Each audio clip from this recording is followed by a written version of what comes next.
One piece of this existential global threat is how the population affects the economy. And tonight, our keynote speaker is Steve Bannister, and he will discuss the implications of that this evening. Steve is a professor of economics at the University of Utah, and he focuses on econometrics, economic history, and economic development. He spent the last year writing a white paper, and I'll let him give you the title, with many edits by Derek Hoff and what I put for the board. So it was a team effort, but Steve, of course, is the lead author on that. There are copies of the executive summary right here. It's a one-page copy. It can also be found on our website if you're interested. Please take those. So, without further ado, Steve Bannister. Thanks for coming, everybody. Thank you, Craig. Thanks, everyone, for coming out. So we're going to talk about fertility. So human fertility and how it interacts with the entire system, really, the whole economic system. I started this work quite a while ago, almost 10 years ago.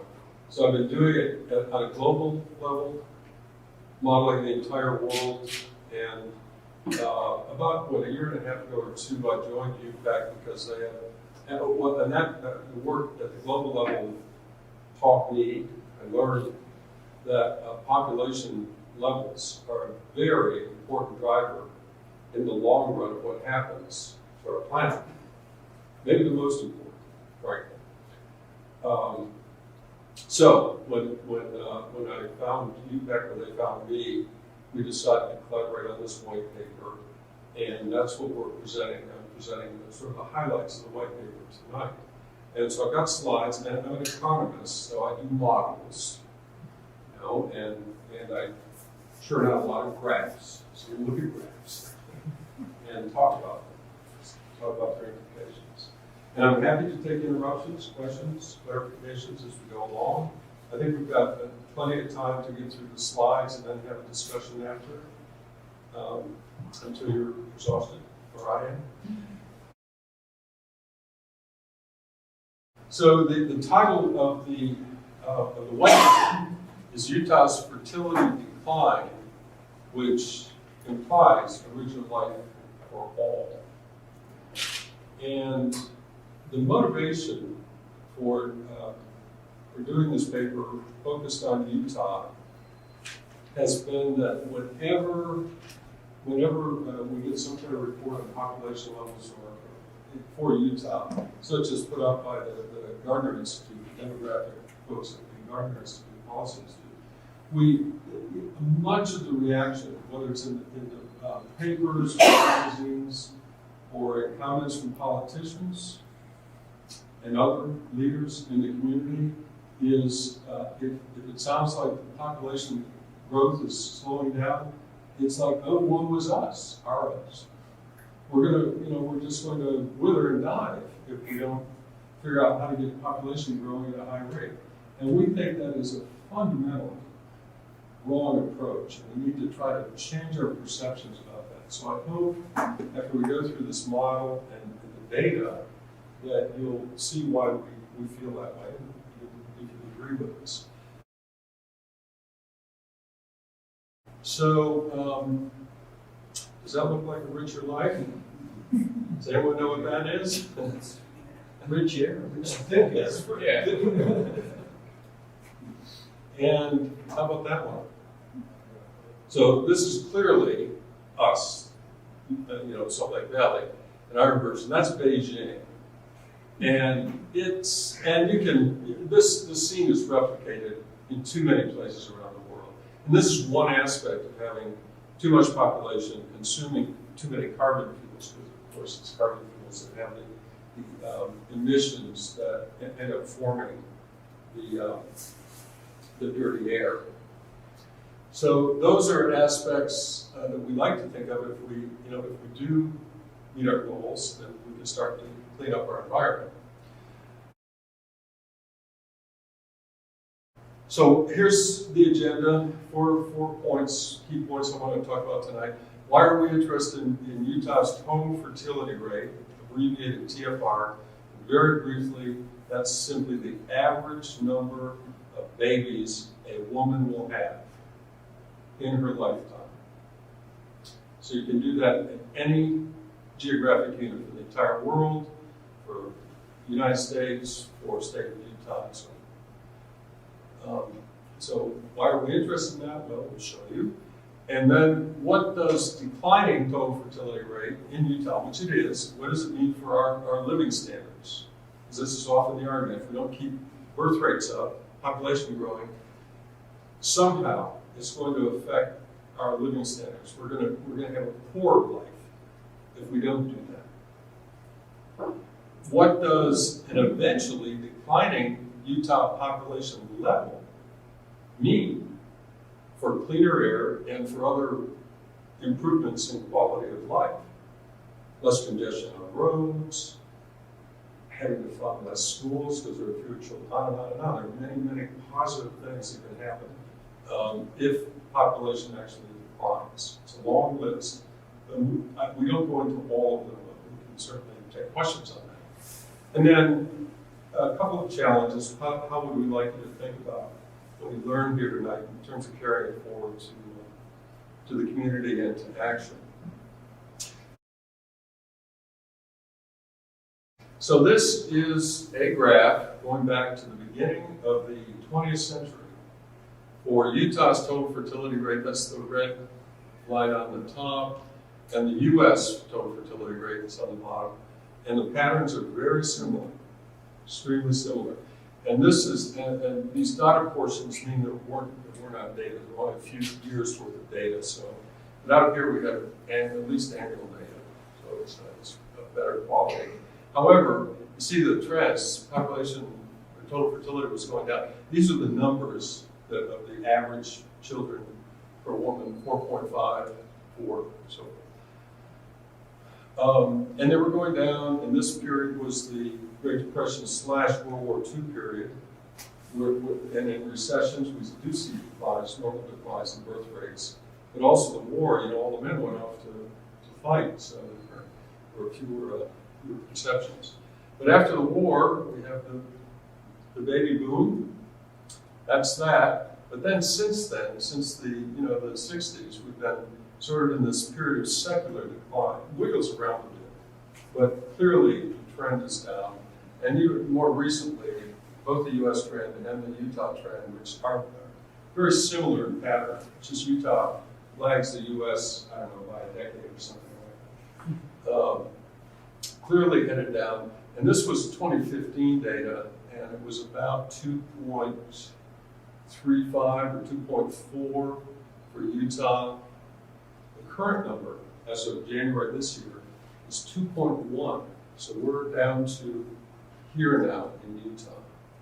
And clearly, I think, headed lower. Clearly headed lower. The data say we're headed lower. And there's some other reasons why I think, which I'll share with you, that we're headed lower. And this is what gets some people upset. What are we going to do if we don't have people? If we don't have workers? If we don't have enough people to take care of me when I get old? And so forth. Those kinds of arguments, which are not invalid arguments, but there are ways that societies learn to adjust to those kinds of conditions, and we're going to have to figure that out. So that's what we'll do. Why do we care about TFR? It's the main determinant, not the only one, but the main determinant of population growth and therefore eventual population levels. If Utah's total fertility rate continues to decline, eventually total populations in Utah will level off and start declining. That's decades out. That's not anytime soon. But if this trend continues, it's going to happen. Now the other thing that does affect local population is the net migration rate, people moving into the state and moving out. So that contributes to the total levels. But still, TFR, total fertility, is a dominant factor in the levels. So one of the things that I do with my work is create forecasts. I won't go into any detail on that. But the forecast I use, this is not actually my forecast, this is from the Gardner Institute. They did a major work, I guess it was just about 2 years ago now, right? On Utah's demographics, and I took this data from them. But this shows in, this is essentially population in thousands, so that's 5 million or so forth. So we're down about 3.1 or 2 million right now, and their forecast goes up to 2065. And 2065, if their number is correct, if their forecast is correct, will be about double that, around 6 million, or maybe a little more. So that looks like pretty much a straight line. It's not quite a straight line, it just looks like that. And if we take another way of looking at this data, we end up seeing that in fact, in the forecast, the actual annual growth rate of the population is declining throughout the period.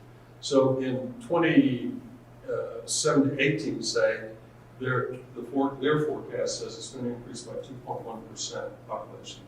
But at the end of the period, it's less than 1% increase per year. So it's declining, and at these rates of increase, one way to get your arms around that, what it really means is that that rate of 2.1% increase is about a doubling of the population in 35 years. And 1% would be doubling in 75 years. So these rates, even though they sound like they're not much different, make a huge difference over the long run. And that's what the annual forecast growth rates for Gardner look like. Starting in 2018, I think is when their forecast started. Yeah, 2018. So it comes down, I don't know why it levels out, I haven't explored that, but then keeps on going down and down to under 1% at 2065. Okay, and that's, again, this is, I don't know, I don't think Gardner did this graph in their reports, I don't recall that they did it, but this would be the one that would get a bunch of people really upset. The people that don't want to deal with declining growth rates. They look at this and they say, we've got to do something about it. We've got to reverse this somehow. Okay? Now, we're going to have a little bit of fun. We're going to talk about demographic transitions and talk about why total fertility rates in Utah, in the United States, and in fact, in the whole world, are declining. So, if the internet goddesses work, this is not my work. This is work from Hans Rosling, who's now deceased, rest in peace, but a great Swedish MD and in later life a statistician. He popularized statistics, did a lot of TED Talks, created tools like this tool, which is part of a website from his organization called Gapminder. And what we have, and I'll explain it after, as it runs, but we have income per capita income, which essentially are living standards on this x-axis. And on the y-axis, we have the total fertility rate, say like with your babies for a woman. And the data in this particular demonstration starts in the year 1800, so it goes back quite far. And clearly, we don't have data for every country back to that far, but we show the ones that do. Every one of these bubbles is a country. The color is keyed into the region, and the size of the bubble is reflected with the population. So, for example, those two big red ones, you can probably guess, are China, which back in 1800 had a 5.5 TFR, and India, which had a 5.95 TFR. And the big surprise to me in 1800, if this is accurate, is that Japan had a total fertility rate of just over 4, which was, I believe, the lowest in this data set. That's pretty. I did not make that until I started playing with this. But at any rate, what we can do is put this in motion in time and see how increases in income, speed it up, which would go from left to right on this graph. So as we're going through time, income's increasing. And time's increasing. And as the bubbles move to the right, that means the per capita income or living standards in each of those countries is increasing. As the bubbles move down, that means that the number of babies per woman is decreasing. So as income increases, total fertility goes down. And that's a pattern. Now there's some wiggles. That's China wiggling around during the recent problems there, in the 60s. But look how the whole world seems to be converging down to the right, meaning getting richer and having fewer babies. And pretty much, and I should comment that the so-called replacement rate, the rate at which population is level, that if the TFR gets to 2.1, the rate in here, that is replacement. And at that rate, we would be just keeping a level population in the world. And below that, population in the world will be dropping, above it, it'll be increasing. We're currently at about, in the world, about 2.4 average. And we're getting closer, much closer to this 2.1. Again, in Utah, we are at 2.1, which is replacement. I'm going to do one other thing. I'm going to take another minute. I want to pick out the UK and talk. So in a sense, this is a demonstration of what demographers call a demographic transition. As incomes go up, lots of things happen in a society. And one of the important things for this talk tonight is that total fertility goes down. Let me show you England. So one of the things we can do is pick out particular countries and start this over. 1800. And most of the world will be sort of grayed out, except for the UK, which is over here. You see the bubbles going around. And this is the Industrial Revolution period we're talking about right now. So you can see England starting to get richer per capita, right? And still not much happening to their total fertility rate until right about now. And look what happens. Now that is an illustration of one of the great demographic transitions. People got richer, total fertility rates went down. So the UK is a particularly good example. There's some other more modern ones. For example, Iran, the country of Iran went from a total fertility rate of 6 in 1990 to 1.6 today. It just plummeted. Why did they do that? Well, partly it was a government program to foster family planning and education and many other changes that the government fostered in that society. But at any rate, the main thing I want you to take away from this, you have a lot of fun with these dynamic graphs, is that as incomes increase, births go down. And we're seeing that in Utah as well.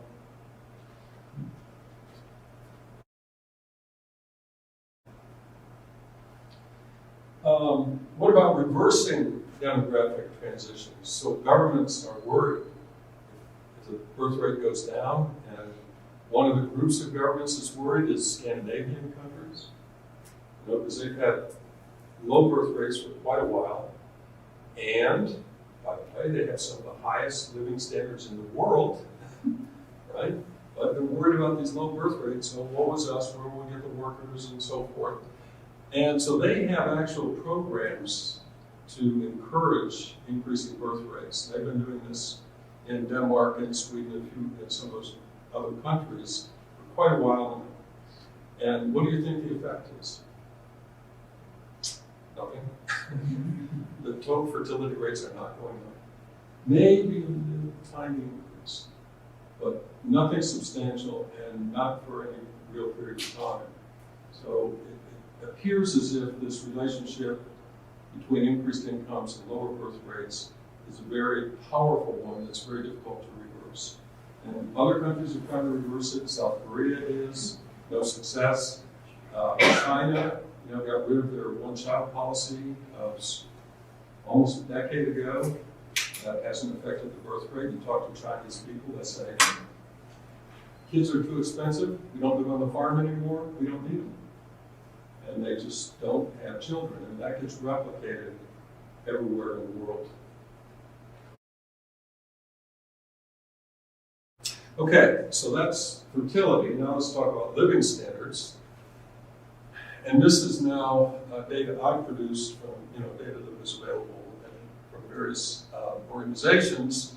But this is the real living standards in Utah, 1967 to 2017.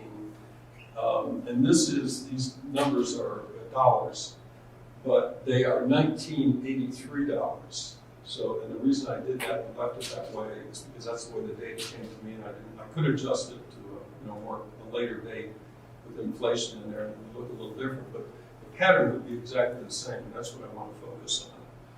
And this is per capita incomes or living standards in the state of Utah. And we can see that it does bounce around. The data are noisy. That's not uncommon when you get down to state level. But in general, it's clearly been going up. There's no question that it's been increasing over time. The only thing that really interrupts in a significant way the increase in living standards, in per capita living standards in Utah, are recessions. Major recession around 1980, another one around 2000, another one around 1990, and here's the big Great Recession that was 2007, 8, and 9. So you can see that living standards decrease during recessions. We see this at the global level as well. But that's the only thing that seems to really interrupt the trend. After the recession, living standards pick up again. So what I do with my modeling is I take actual data and then fit a statistical model to it so I can produce a forecast. And this is the forecast of living standards for Utah, which it's like a straight line. It is actually a pretty straight line. It's the forecasting algorithms tend to smooth out the lumps and try to find the underlying trend, and that's its best take at what the trend is. And this says that we'll go from about $20,000 in 1983 to almost 40,000, so about double over the next through 2065, which is a pretty good rate of increase. However, that's not really a straight line, as it turns out. Well, it is. But if you take again the annual growth rate of living standards, calculate that from the data, you see it actually declines from just under 1% annual growth down to under 0.7 tenths of 1% annual growth in 2065. If you take the average of all those, it's about an 0.82 percentage rate per year, which is not very, very great. That's not, it's not excessive. So I'm comfortable with that number. If we're much different than something like that, I'd say, well, there's something wrong with the data. But that is probably a pretty good forecast.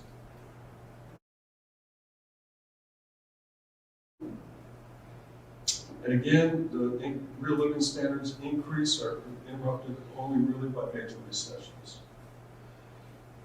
I do note, I don't show the data here, but Utah is actually affected more in major recessions than the United States as a whole is.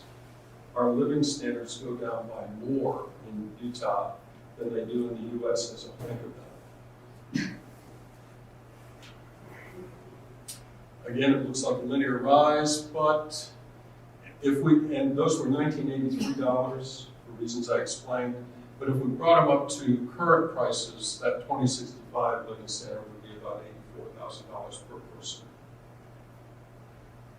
in today's dollars, which is pretty good on the average, right? That's very good.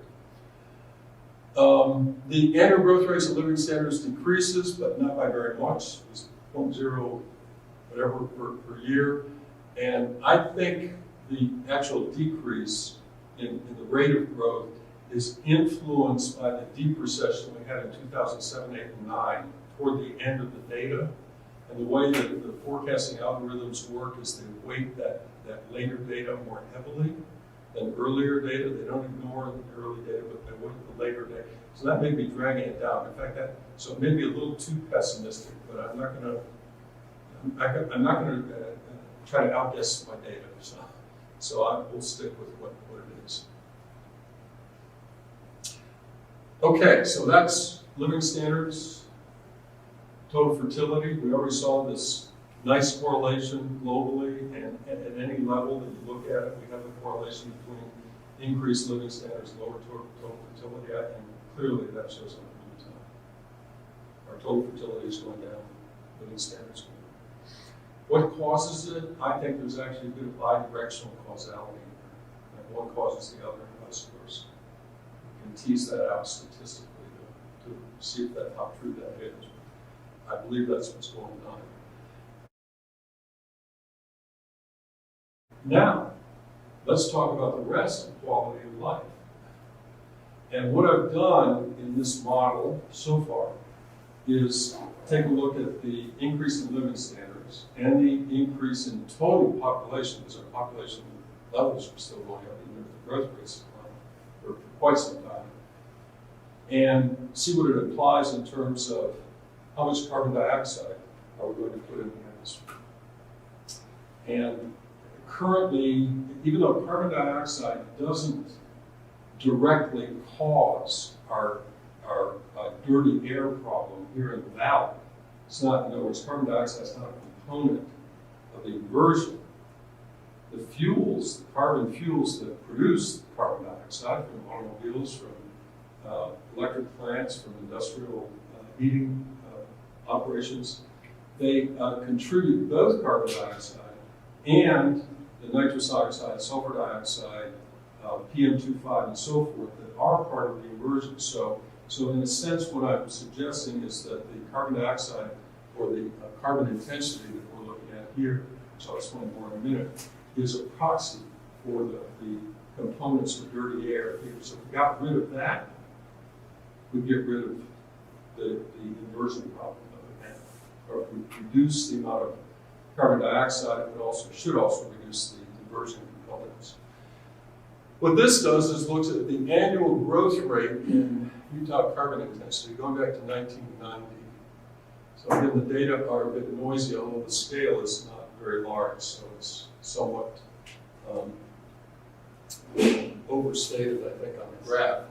But what it means, and there's a slight downward trend in carbon intensity, which means the fuel sources that Utah uses to produce its energy of all kinds, heat and power and light, is getting slightly cleaner, but the mean, and that's somewhat affected by this sort of peak back here, which I could take out, but I don't think it changed things very much. The mean over the period for 30 years now is only about decrease of 0.2% in carbon intensity. So we're not doing a very good job of cleaning up our energy sources here in Utah.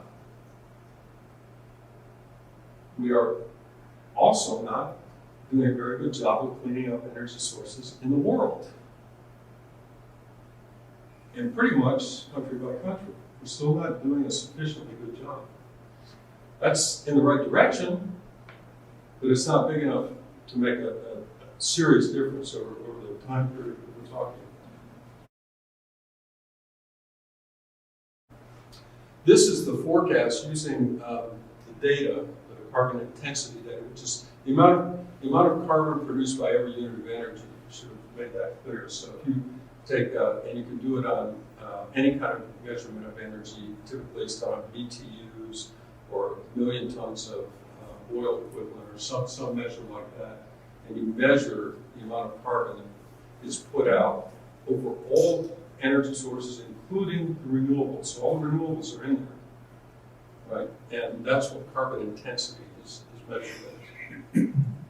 When you you use that to forecast how much carbon dioxide Utah will send into the atmosphere, the flux of carbon dioxide going forward. That's what the curve looks like. So it is a declining curve, and that's, even though this is a very slow rate, with compound interest, the magic happens, so it is declining out into the future. And again, I'll make the point that this is carbon dioxide, which contributes to global warming and climate change. That's our contribution from Utah. It doesn't directly contribute to our dirty air, but this is a proxy. And what I'm going to do, so the annual progress of reducing CO2 has been extremely small, and that does correlate with the things that make our air dirty here during inversions. So there's no real progress on dirty air either, except way out in the future. And I'm going to update this work and directly measure the components of the dirty air here. So again, the nitrous oxide, sulfur dioxide, PM2.5, and some others, and try to forecast them directly instead of using carbon dioxide as a proxy.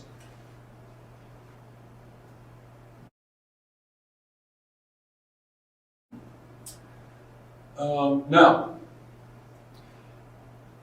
here's so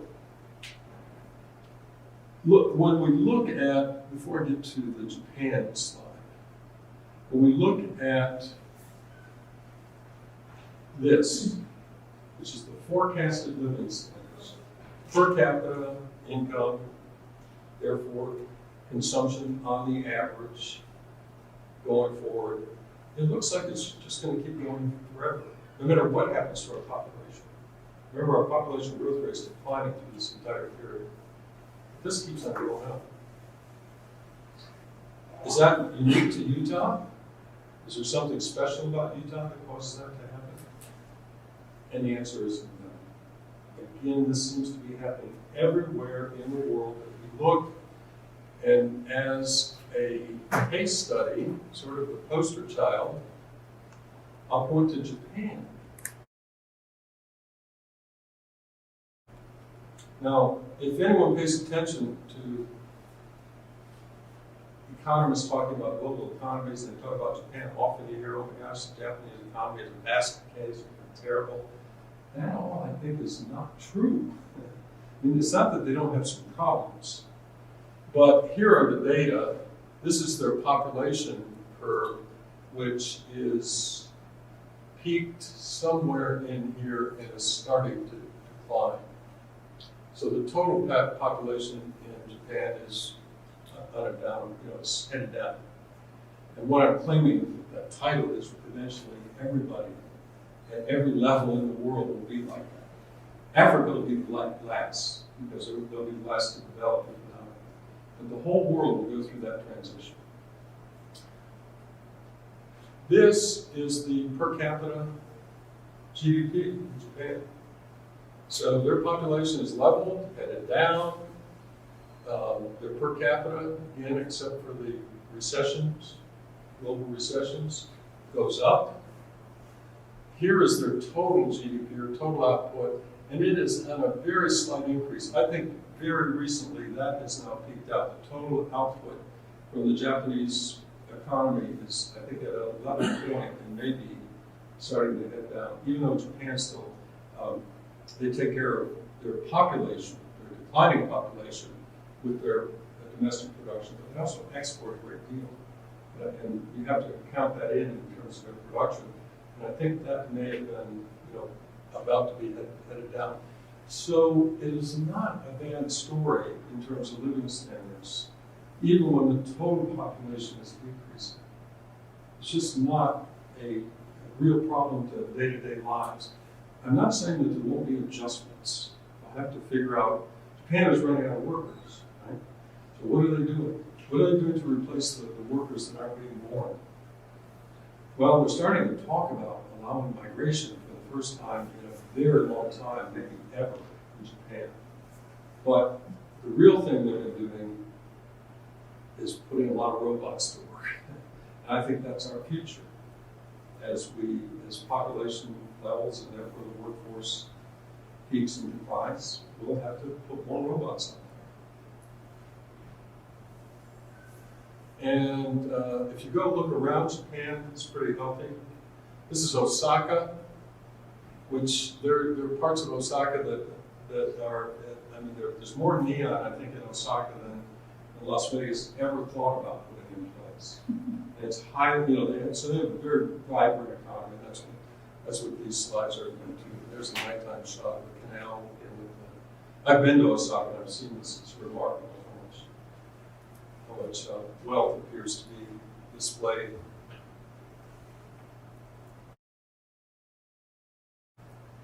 So, our challenges. What should we do if you buy into this story? Well, I think we should embrace these fertility trends. And it's almost whether or not we like them, because they're going to happen. They don't, again, people do not reverse, countries do not reverse this demographic transition. Once it starts, it keeps going. So we might as well embrace it, figure out how to make whatever adjustments we need to going forward. And many of those will be positive. We don't have to build so many roads. We don't have to get clogged up in traffic going up to the ski resorts here locally. Cleaner air, and so forth.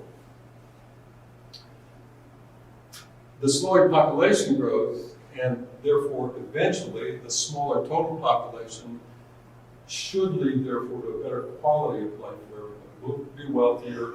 The pressure, one aspect I didn't really emphasize, but I'll mention briefly, as population growth rates level off and total population starts heading down eventually, then the pressure on all of the resources that go into the production process, all the extraction, all the water, everything, that pressure starts declining.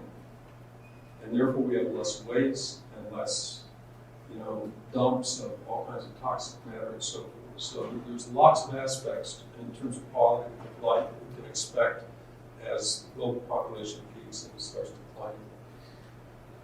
However, immediately, so in the long run, that's not a bad story. Right? And in fact, for the world, there are estimates. One of my preferred estimates of total global population peaking is about 2065. So within many of our lifetimes, we'll see a peak in global population.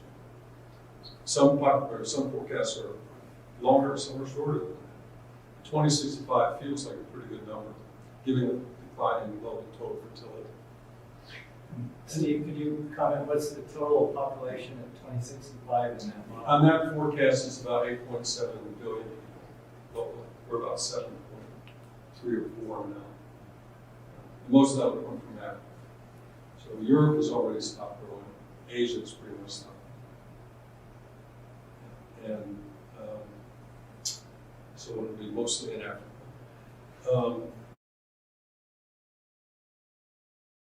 But if there is good news, which I think there is, we can take that as good news, we may fry before we get there unless we do something about the carbon problem. I haven't focused on that carbon energy source or fossil fuel problem.